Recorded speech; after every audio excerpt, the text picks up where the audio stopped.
Welcome once again. It is Pop Culture Network Radio. This is November 8th, 2013. And this is a news show, an all-news show. No feature this week. We are going to be talking toys. We're going to be talking comic books. We're going to be talking a little bit of wrestling. We're going to be talking one video game. And no, it's not the one you think. We got just lots of stuff to talk about this week, and so we're just going to fill it up with news, because I know a lot of you guys just want to hear what's happening out there.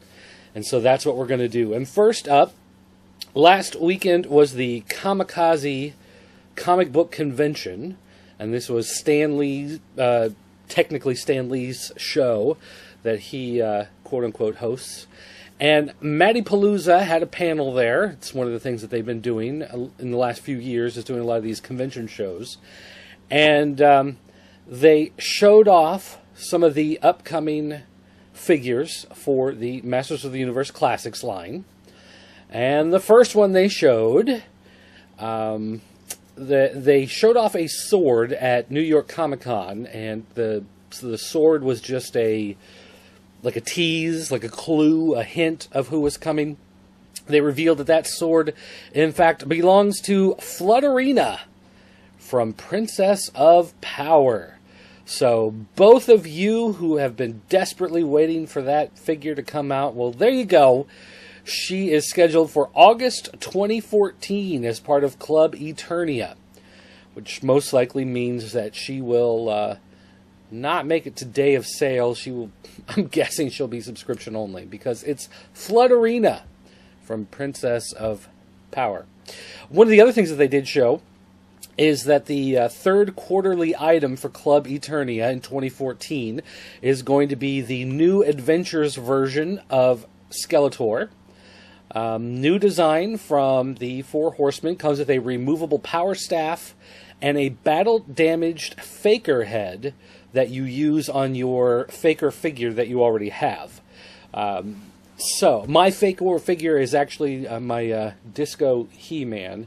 Did some customizing on that one. So I've got a Disco Skeletor. I've got several Disco Skeletors and a Disco He-Man, but New Adventures Skeletor, which I guess I'll have to get my hands on one of those so I can get a Disco version of that. But a lot of people looking forward to that figure.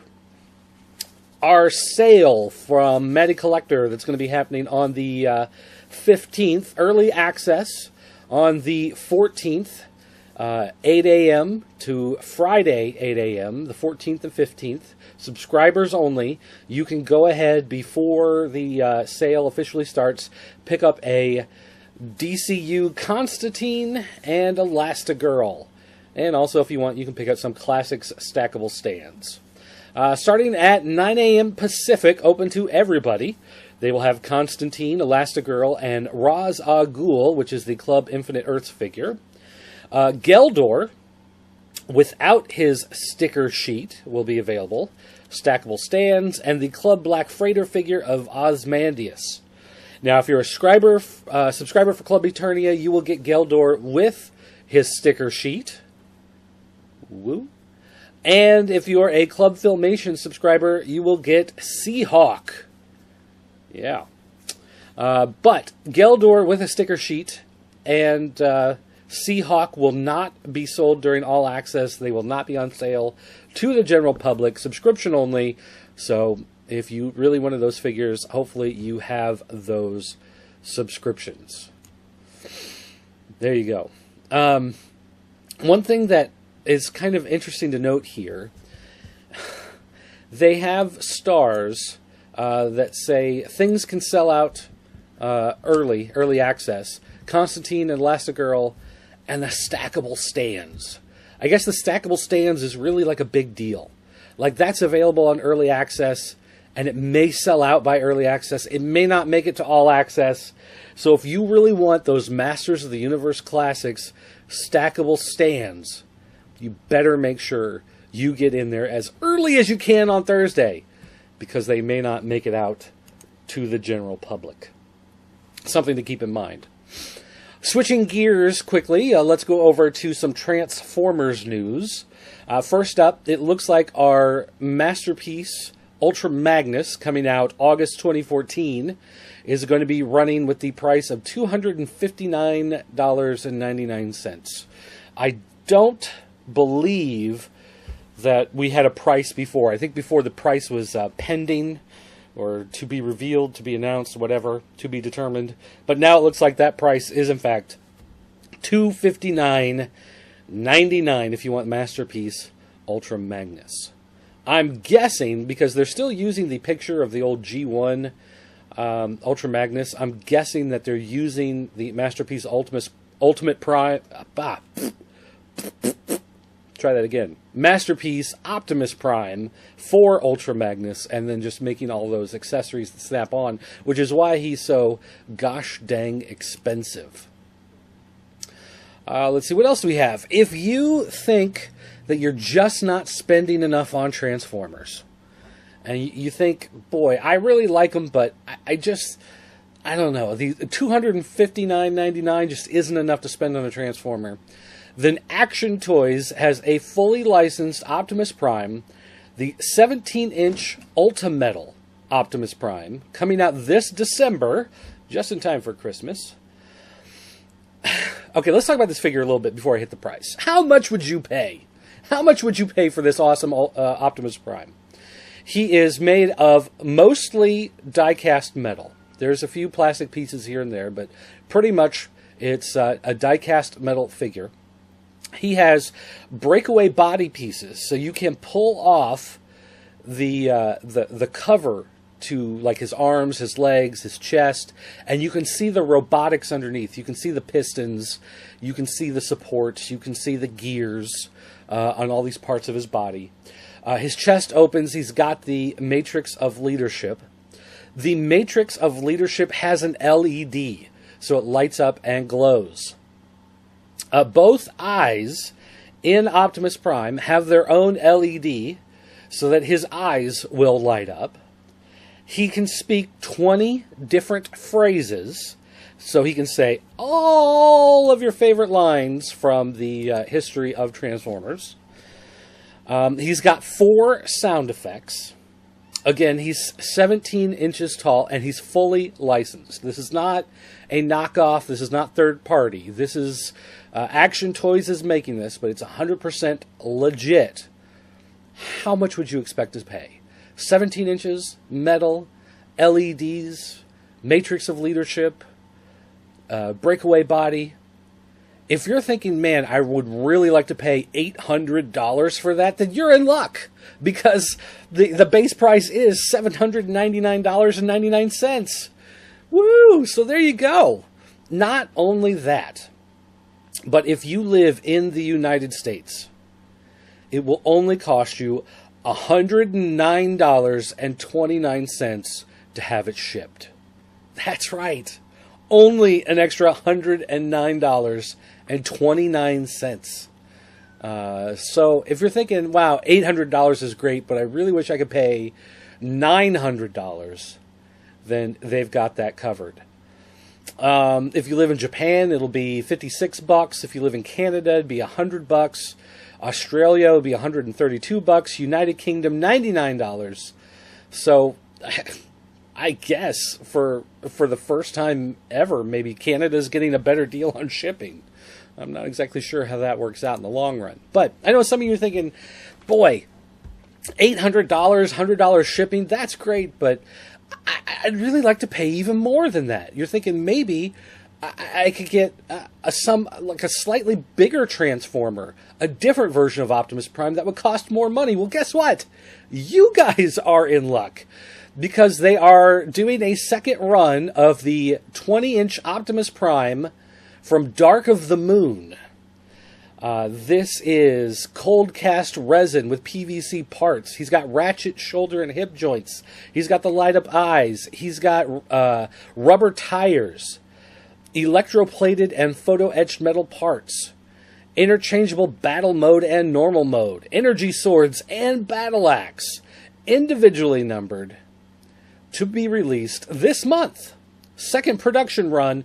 He does not come with the base that originally came in the first production run, but you can still pick this guy up at the amazingly low price of $1,199. So there you go. Limited edition to 500 units, each one individually numbered. $1,200 for the 20-inch Optimus Prime. Now, here's the fun thing. On both of these, it looks like they don't actually transform. They're just in robot mode. If they do transform, then they've got the worst PR possible because they don't have any photos or information about actually transforming it into an alt mode. So it looks like for these amazingly low prices, you're going to get robots that are not in any way disguised. They are actually less than meets the eye. But let's talk some fun stuff, some good stuff going on. If you've been paying attention to Transformers recently, they've been doing these IDW packs where you can pick up a Transformer and get a comic book. They usually run $12, $13. You can find them on sale a lot of times, $8, $9, $10, depending on where you go and what the special is. They're releasing more of these in January. You're getting a Starscream, a Skywarp, and Scoop. That's right, Scoop, the dinosaur, the pterodactyl or whatever he is. But the one that really caught my attention, this is awesome that they're doing this one, the Minicon 3-pack. The Minicon 3-pack, you've got your helicopter, you've got your jet, you've got your tank. Each one transforms into a robot, but then they combine. Yes, these are Minicon combiners. And they combine together to make the just the big, awesome-looking robot guy. And so I'm actually looking forward to that. That looks super dang cool. Gosh dang diddly darn it, that looks awesome. So I'm going to have to keep my eye on that one. Especially, you know, that $10 to $12 price point is a pretty good deal. All right, moving on. Let's talk maybe about Lego. Lego announced their new series, which they are calling their Lego the Movie line, which will feature a lot of characters appearing in the upcoming Lego the Movie in February of 2014. 16 minifigs will be part of this collection. William Shakespeare, Abraham Lincoln, the Panda Guy, which is a guy in a panda suit. It looks like he actually has a removable head, so you can see that there's a guy in the suit, has the eyes cut out. You have the Queen of the Mermaids, Velma Staplebot, Scribble Face Bad Cop, which I'm not sure what Scribble Face is, but looks like he comes with an iPhone. Whatever. You have the Wild West Wild Style, Gale the Construction Worker, Where Are My Pants Guy, which this is better than Lego Abraham Lincoln. This is a guy, it's your basic Lego minifigure. He's wearing a Hawaiian t-shirt, but he comes with fleshy colored legs and then a second set of legs that are white. So it's like you could pop off the fleshy legs and put the white legs on him and he's wearing pants, or you put on those flesh-colored legs, he is not wearing pants. That is fantastic. You have Mrs. Scratchin' Post, Wily Fusebot, President Business, the Calamity Drone, the Taco Tuesday Man, and Larry the Barista. What's sure to be the most sought after is the one based off the legendary hero Hard Hat Emmett, which is a construction worker guy. Just kind of your basic Lego construction worker. But there you go. These are, of course, blind bag mystery figures, which means pain in the butt to try to get the one you want, but definitely worth picking up some of those. I think No Pants Guy, Abraham Lincoln, and the Taco Tuesday guy are my top 3 out of that line. I'll be looking forward to getting some of those. All right, switching over to comics. Several weeks ago, Jay Piscopo, who does the Nemo Publishing comics, the kind of all-ages sci-fi themed comics, he was doing the Captain Midnight books before Dark Horse picked up and trademarked the book for whatever reason. He posted something on his Facebook page asking people what they thought about comic books being in the grocery store. You know, it used to be that you went into the grocery store and comics were on the end caps at the checkout. You know, nowadays you can still find a lot of the like Archie Digests and stuff like that. But he asked, you know, just what people thought about it. And a lot of people kind of missed, you know, comics in the grocery stores.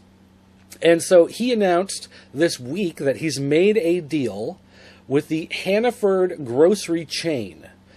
These are stores across the New England area. If you're in the New England area, you can go in and you can pick up 2 Undersea Adventures of Captain Eli, shrink-wrapped together for $10. Now, normally, the comics are $10 a piece. These are kind of like graphic novels, more than just, you know, regular little comics.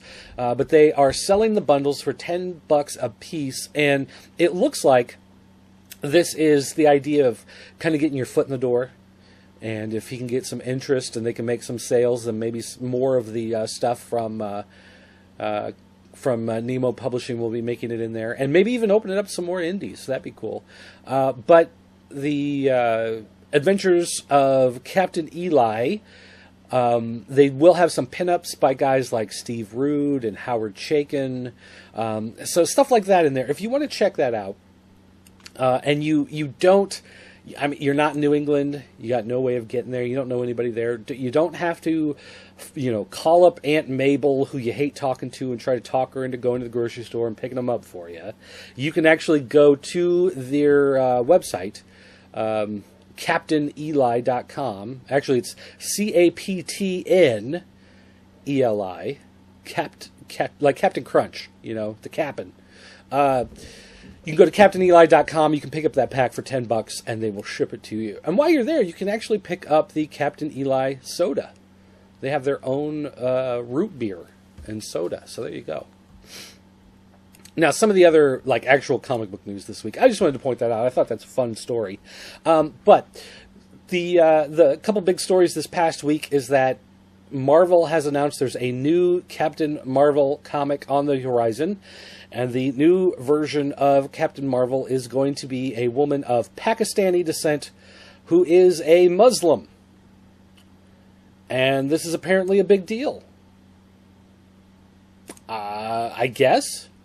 I wasn't aware that just the fact that someone is of a different religion makes it a big deal. This is supposed to be a selling point for a bunch of people. Whatever. I mean, as far as I'm concerned, as long as the story's good, who cares? But if that's the whole hook, is, you know, that, I mean, she's a Muslim, then I don't see it really lasting that long. But, you know, like I said, story's good, people will read it. And if they don't, then I don't know what to tell you. Other news coming out from, this is from DC this time. There are 2 new books coming in February, specials, that will feature Lois Lane in a Superman tie-in, and then a Batman tie-in will be Joker's daughter.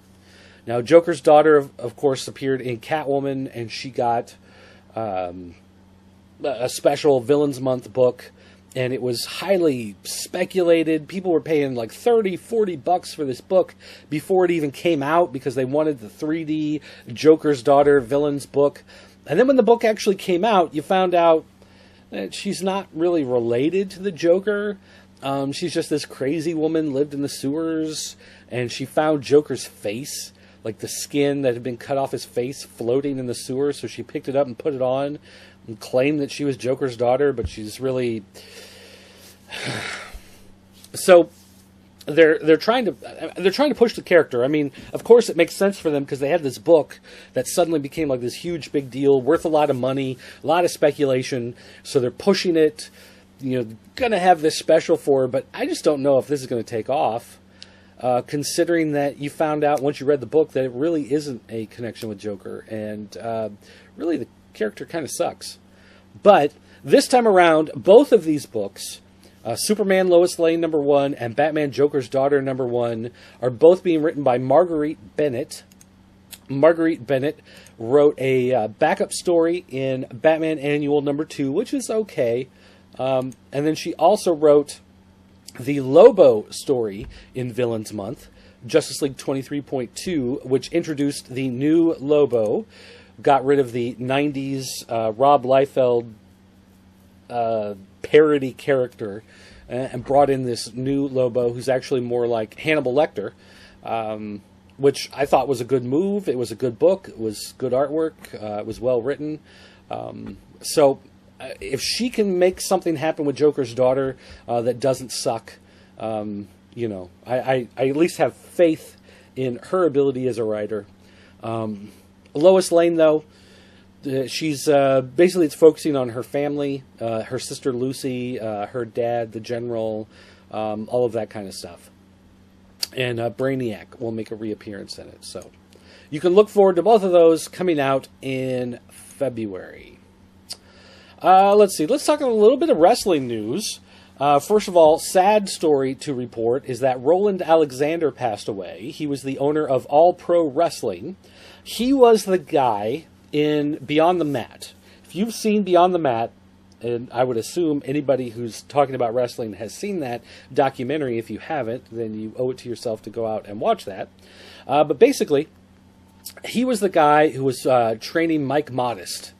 And Mike Modest, he thought, was going to be the next big thing. He was working as his agent, I guess you could say. He had trained him and was bringing him up to, try to get him a job in the big leagues. Didn't really work, but he's part of that story.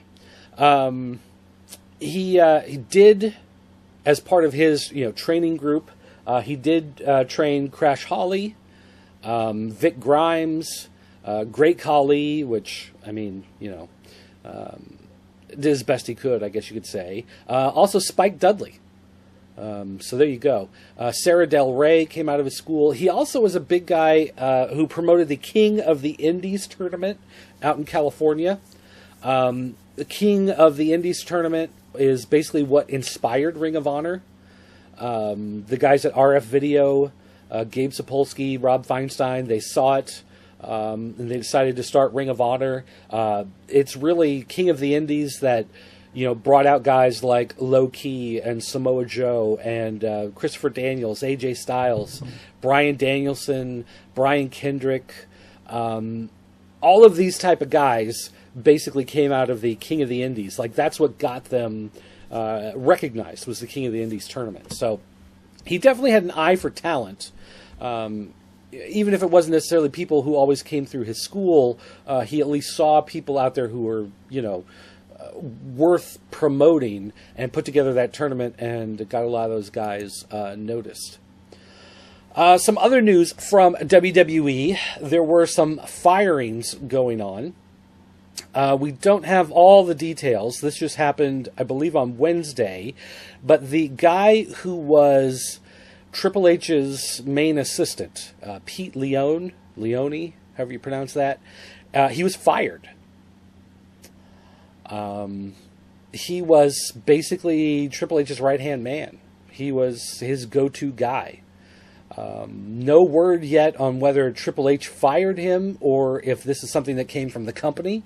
Maybe unhappy with Triple H. Triple H was a big supporter of bringing in Sin Cara, bringing in Alberto Del Rio, and some of that stuff, and it just really hasn't worked out. So I don't know. But anyway, there's a new head of talent relations. There were some shakeups there. The woman who was head of talent relations is now moved to a different job in the office. There's a new head of talent relations, but it hasn't been announced who it is. So that'll be interesting to see how that shakes out. But basically, changes going on in WWE corporate on the back end of the show. TNA Impact this week, not a great show. They had a really good main event. Main event was Jeff Hardy, Chris Sabin in a Full Metal Mayhem match. It was a stunt match. It wasn't, there wasn't a lot of psychology to it, but it was, a good match for what it was. The rest of the show, they had way too many promos in the show. They had about 9,000 pull-aparts between Bobby Roode and Kurt Angle. The big story, though, Main Event Mafia broke up. They basically came out and said, you know what, we've basically we took the title off of Bully Ray. We've knocked the aces and eights down to basically nothing. It doesn't really matter much anymore, so we're all just kind of breaking up, and they all just kind of, shook hands and left. And Magnus was really the only guy who seemed to have some heat with the other guys just because of who he is, but that was about it. They did an aces and eights breakup angle, which actually worked out really well. They had all the guys in the ring, and they were voting on whether or not to keep the group together or to leave, and Nux left, and Bischoff left, and Taz left, so it was Bully all by himself, and Ken Anderson came out to laugh at him, and as he was laughing at him, Nux and Bischoff ran out from behind and attacked him, and it was all a swerve. They staged this whole breakup just so they could attack Ken Anderson, which is, this is classic pro wrestling angle. This one actually worked. This one made sense. This one was okay. A lot of the other stuff on the show was just kind of stupid. They did a knockouts match, which basically they had a triple threat. ODB, Velvet Sky, and Brooke Tessmacher were doing a knockouts match for the number one contendership. And Gail Kim, Lady Tappa came out, and they just basically interfered in the match. So it was a DQ. Match was over. And because Gail Kim, I guess, came out and broke up the number one contenders match, she claims there is no number one contender, so therefore she's making an open challenge to anyone outside of TNA to come and try to take her title because she's defeated everybody in TNA, which isn't true necessarily because she hasn't beaten Lady Tappa, but Lady Tappa's on her side, so it doesn't really matter. So I don't know if this is like their opening to try to bring somebody in, or if this is going to be Lady Tappa turning against Gail Kim, but I guess we'll just have to kind of wait and see. They did show on this episode of Impact AJ Styles wrestling in AAA in Mexico. He is the TNA World Champion. He left with their belt. The idea is that he's doing what CM Punk should have done a couple of years ago in WWE. So he is down in Mexico wrestling for TNA. They played technically what was supposed to be a commercial, as if he bought commercial time during Impact to show this video of him wrestling in Mexico. And it was, sponsored by Friends of AJ Styles or, something along those lines. And it was a minute long, maybe, and it showed 5 seconds of this match he had in TNA, in AAA. It did the point of what it was supposed to do, but if you think about TNA is losing money hand over fist, think about the fact that they took AJ Styles, they put him on a plane, they flew him to Mexico, they sent a camera crew, they filmed him wrestling a match, which, obviously got paid for. They put him on a plane and brought him back home, and they used 1 minute. They used less than 1 minute. They put a 1 minute video package together and used 5 seconds of footage from this match. It made sense. Wrestling angle storyline. He bought time as a commercial on the show to run this video package to show him with the title. As far as that goes, that makes perfect sense as a wrestling angle. But as a company losing so much money, the fact that they would send him down to do this, what they should have done, here's what they should have done, is ran the ad as if to say, come to AJ Styles, personal YouTube page and you can watch the match. Go find his channel and he could issue challenges to TNA from his channel. He could do whatever to show that he's not tied down to what Dixie Carter wants, and on and on and on. There's all sorts of stuff they could do with it in order to make a better return on their investment of sending him down there. But they just basically pissed away a bunch of money to have him on TV for 1 minute in some other territory. So, it's along the right idea, but still not done the way it needed to be. The other big thing about this episode of Impact is they had a former world title holder returning. And this was like a big secret. Like, who's the former world title holder returning? Like, who could it be? Who's coming back? Oh my gosh, is it Ric Flair? Is he coming back? Is it, like, who is it? Is it Kevin Nash? Is he coming back? Like, who is it that's coming back? Turns out it's Pac-Man Jones. Now, when I saw the announcement that it was Pac-Man Jones, I basically, tweeted out, I have no idea who Pac-Man Jones is. Like, apparently a lot of people do. I'm not one of them. And someone reminded me, well, several people reminded me, that basically he is a football player.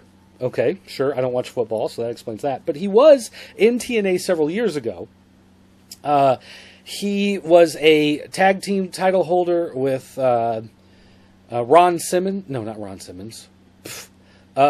Sorry about that. K-Quick. What's his name? R-Truth. I forget what his name was in... He was just the Truth, right? I don't remember. Anyway. Ron Killings. Yeah, that's who it is.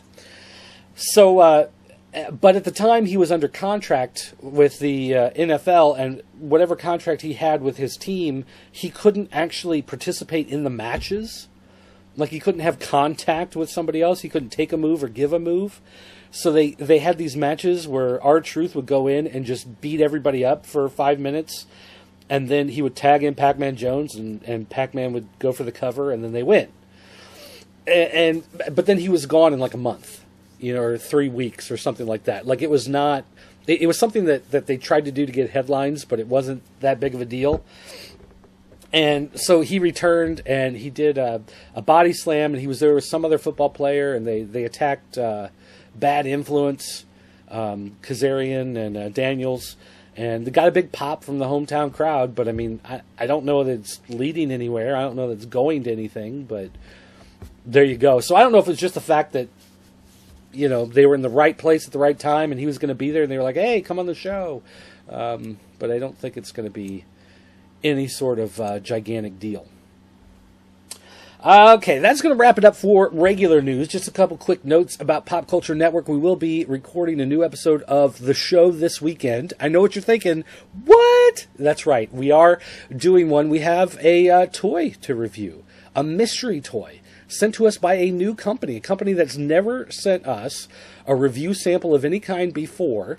Sent us a review sample, and this is something that Killen and I are going to have to set up a table and sit down and play with in order to show you how it works. It's a phenomenal toy that I know my son is going to freak out as soon as he sees. So we'll be recording that this weekend. Plus, we will have some news on that show about the show.